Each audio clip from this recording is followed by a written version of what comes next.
for your time, for your hospitality, for inviting here during the evening hours.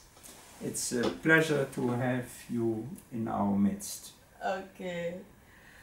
Professor Waterman, you are the world-renowned expert in water management. You are officially an advisor for around 50 countries. That's correct. And among other countries, Indonesia. Generally, I'm working in densely populated, vulnerable coastal and deltaic areas.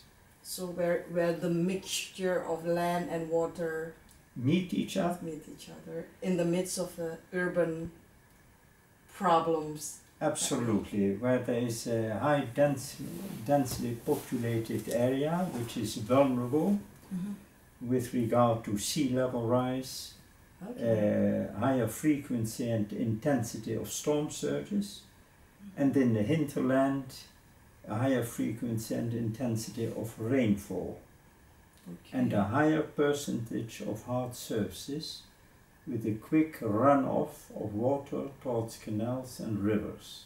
So we have water as a great friend, but also as a foe, both from the side of the ocean and the sea, as well as from the hinterland, from the rivers and canals. Okay. And all the more, there is often a shortage of space.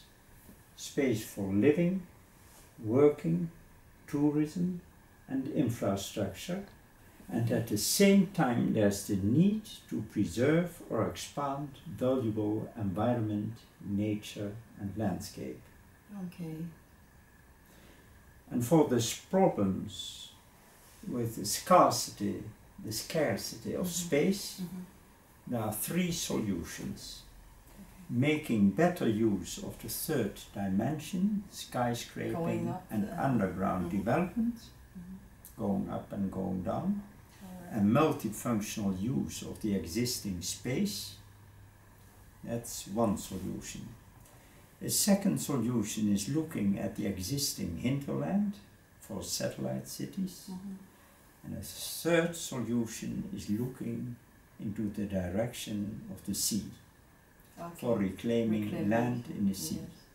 You are also an expert in for those countries for reclamation?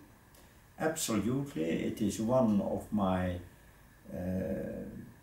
most important work, is creating new land in the sea, taking into account the other aspects, by using the method of building with nature. Using more than before the materials and forces and interactions present in nature. Are you also playing a role in the planning of Jakarta's plan for reclamation, or the giant seawall? Giant seawall, but also the Great Garuda. The aspects are that we know that 80% of the largest cities in the world are situated in a coastal and delta position.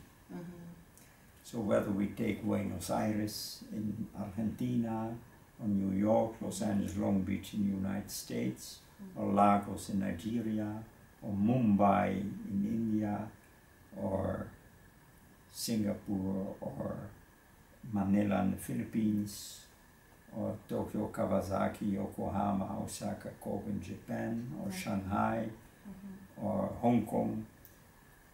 One of the prime examples is Jakarta.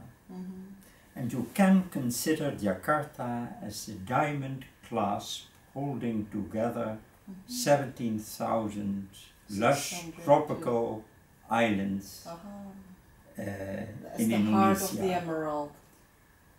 Exact. It is the heart of the emerald. So we have to find good solutions for the future of Jakarta. If you say that as the heart of the whole Indonesia, the heart of the emerald, is the heart now being threatened by a heart attack? Is by yes, without any doubt, Jakarta is in danger. And we have to find an answer to the question, how can we solve many existing and future problems in relation to each other, in relation to the existing hinterland on the one hand, and in relation to the bordering sea, in this case to look Jakarta on the other hand. What are these problems? These problems are, as I mentioned, a shortage of space for living, working, tourism, infrastructure. At the same time, the need to preserve or expand valuable environment, nature and landscape.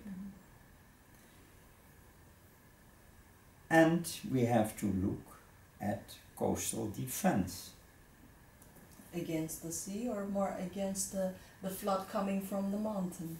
We have to take into account the attack from the sea, the deforestation. Deforestation in the mountains, so the flood from the mountains, but also heavy rainfall.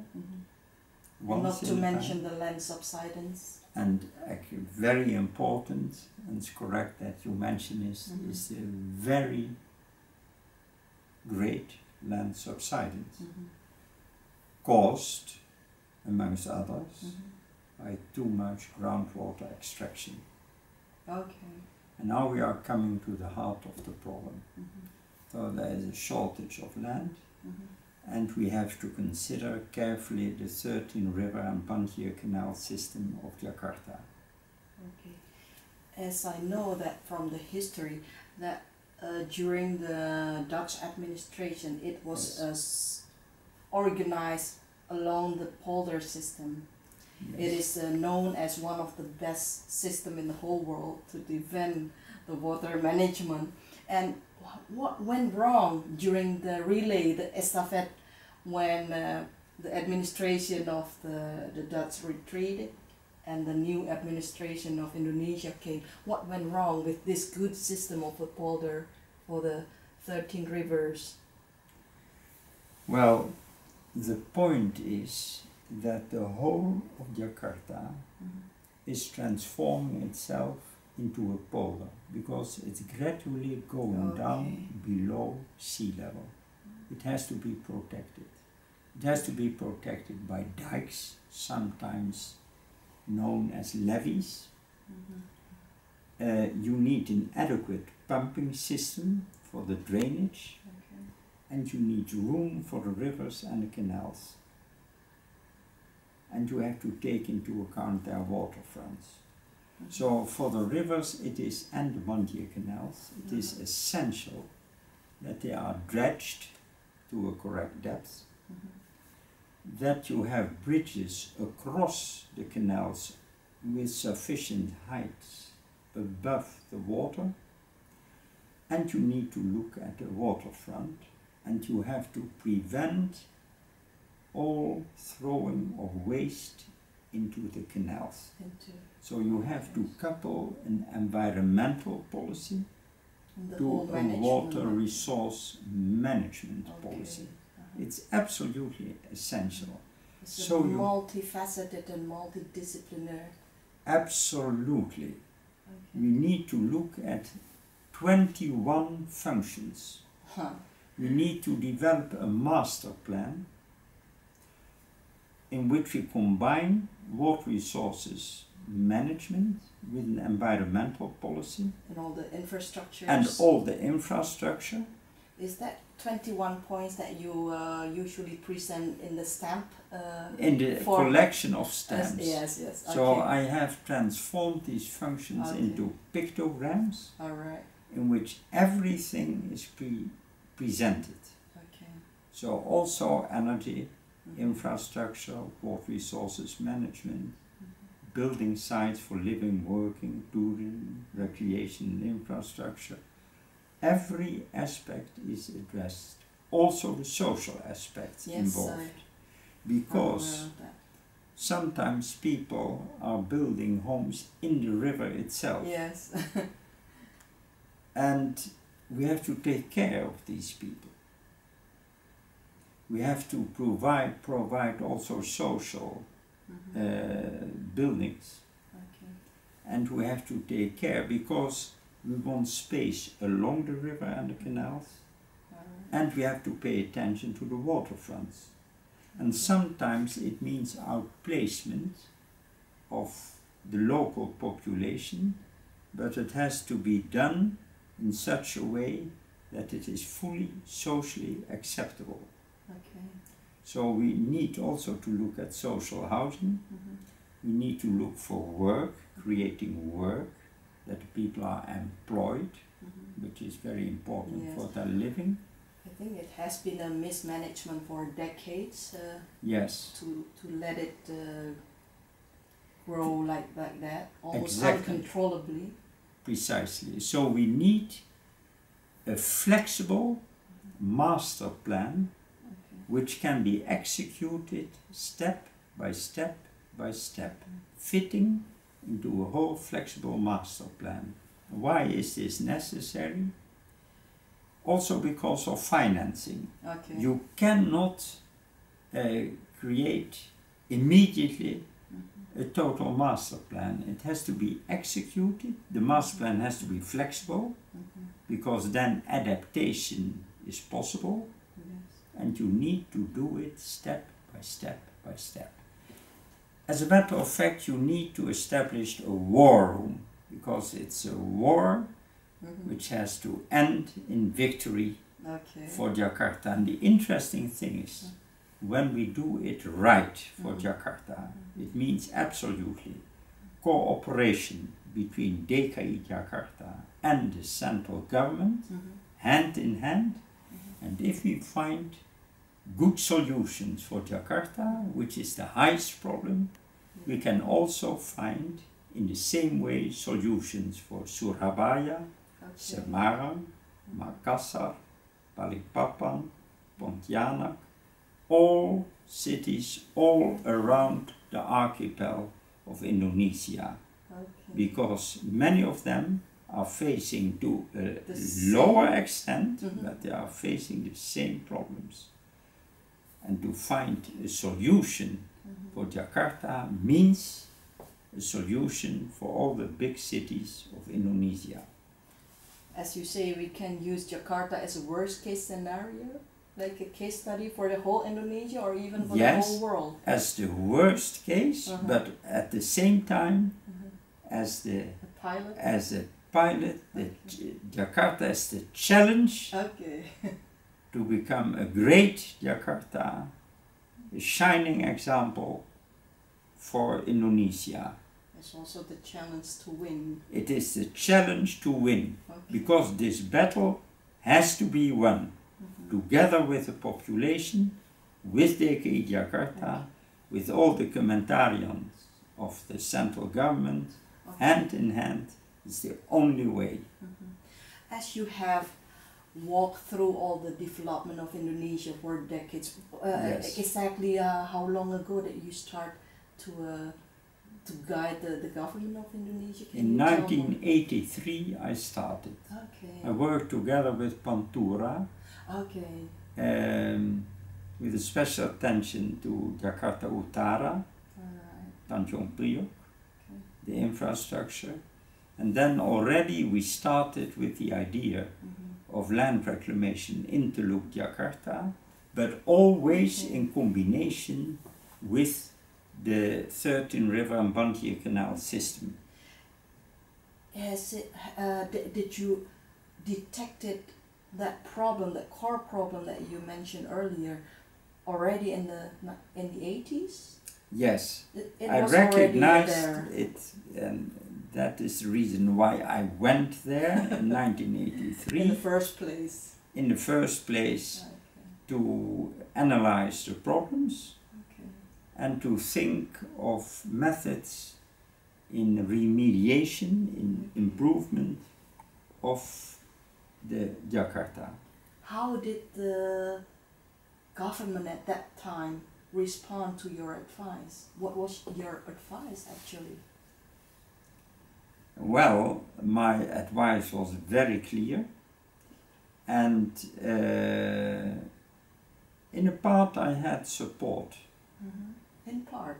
In part, yeah. There were How people many who... percentage of that Well, let me say, to mention one person, Emile Salim. Okay. But there were more who endorsed the idea, Okay. but that is in itself not sufficient because... One person? No, there were several persons. Okay. And they were happy with me, Okay. but one thing is to have the ideas, but they have to be executed. Yes. Is there always a problem at that phase? There is a problem. In the Netherlands the same, because I have developed many plans already over 30 years ago. Okay. But in the end I saw to it that they were implemented, but it took a long time to convince everyone. You have to deal with all the government levels. You have to deal with the population. You have to deal with the district. You have to deal with the municipalities. You have to deal with public factors as well as private factors. You need public-private participation in order to achieve all this. Because this is a great operation, as if to remove a cancer, because I don't consider it as a wound anymore. Because a wound can get infected. I see this more like a cancer in the city map. Absolutely, and at the same time you need to take into account the cultural history. You need to take account religion. You need to take account philosophy. You need to take account cultural aspect. You need to have a look at the population. And you need to create win-win-win situations which in the end are beneficial to all. And you can use the philosophy of Panchasila. Okay. You can use it and you can implement it, but in such a way that the economy is strengthened and the environment is improved. Okay. So this Panchasila is not only the national ideology, but also your like the sum of your advice to it battle. Is an excellent basis. Really. I don't think that Indonesians realize that well. Well, they have this beautiful idea, Bhinneka Tunggal Ika, and at the same time they have the Panchasila. And it's you a can remedy use, for the Banjir and the Macet. We can solve together. We have to do it together. Okay. Wow. We can solve all these problems in harmony with each other for the benefit of all. Since September 2012, there's a new administration, Jokowi and Ahok. I think you have known their approach. What do you think of that? Is that the new thing, or for the one who followed that through from decades ago? How did it come into you? What kind of impression is it? Is it a fresh wind? My impression is very favorable. I endorse fully Jokowi and Ahok because they are, in my mind, men of integrity and they want to solve problems hands-on. Are they attacking the core of the problem in the right way? In my mind, yes. And they need, of course, full cooperation. And I think it can be very beneficial, not only for Jakarta, but for Indonesia as a whole. So suppose, now Jokowi is running for president, as you know. But suppose if Jokowi stayed on his appointed term until 2017 as a governor, would that position be enough remedy, offer that enough remedy to heal Jakarta's problem, only as a governor, only at this level of administration, at the provincial level, would that be enough? Well, it could be him remaining governor. On the other hand, to follow through his principles and do his approach, it can also be an advantage when he runs the country in cooperation with DKI Jakarta, and that Ahok takes his place as governor of Jakarta, because they can work and cooperate well. That could be a solution. You see it as a policy maker and as an excellent executor. Yeah. This duet. Okay. Yes. Okay. If we look back, is there a barrier that a governor and a vice governor could face when they want to implement all this remedy for Jakarta's flooding and the traffic jam?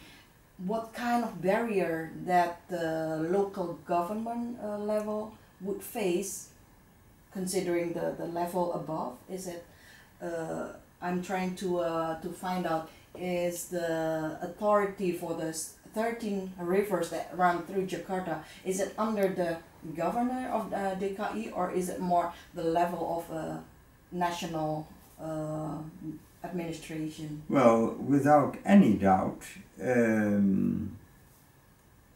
let us say Director General of Water from the Kementerian. Oh, Kementerian. Kementerian plays a very important role. Okay. So it is a combination of DKI Jakarta, Bappenas, and other aspects. They are all involved. So it is not only DKI Jakarta, but also the ministries. And they have to work in tandem. Furthermore, there are the institutes, there are the private sector. There is Instituut Teknologi Bandung. There is the Universitas Indonesia, Gadjah Mada University, Yogyakarta, and so the on. New university, Surya University, is also can also play a role. So you need all of them working together. And the governor and the president can play a very important role. There is no way back. Solutions have to be found. And we cannot wait any longer. And they have to, you have a marching route or route, and you need a war room, as I say, because you need attack the situation now to grip with all hands the challenge of the future, for a better future, with prosperity for all. And we cannot wait any longer. Because we are battling with time. How many centimeters Jakarta subsiding each year? Averagely 17 centimeters. Yes, as an average, each year. And the district that I'm now dealing with, the Muara Angke, Muara Baru, is suffering the most. Is one of the most vulnerable ones. Along Jakarta Utara, but the whole of Jakarta Utara is suffering. Is there any other place that is more And we need to introduce, with regard to the 13 river system, aquapuncture. Aquapuncture, indeed. For the optimal use and adaptation of the 13 canals and rivers and their waterfront, for economy, employment, and the environment. So we need to pay attention. They can also be used as modes of transport. Yes, indeed. Which once they were, is forgotten. Yes. People speak of greening Jakarta, which is good, but not only greening, it's also blueing. Blueing, yes. So we need to pay attention to the complete river and Bantier Canal system. Right. We need land reclamation, we need a good social system, And multifunctional and benefit. it has to be multifunctional. So it is integrated, sustainable, multifunctional development of Jakarta in harmony with the 13 river system and the Teluk Jakarta as a whole. And you just mentioned many roles that has to be played by the different university, different level of the government. But as in the world of changing and modernism, people coming, people going, and everyone is bringing their own baggage, bringing their own garbage, bringing their own programs. How can we reintegrate so many factors to play together and to face and focus together to the same goal? The answer is you need to have an overall scientifically based vision. That doesn't change every 5 years. No. You need an overall scientifically based vision for the future, and you have to adhere to it strongly, year after year after year. No matter who's the president and who's the governor. You need sustainability, you need to go forward with this overall vision, and you need to communicate that vision and to adhere to that vision, and therefore you need a flexible, dynamic master plan which can be executed segment after segment, phase after phase. But you need to adhere to that vision, and you need to communicate it to the population, to the government levels, the various levels of government.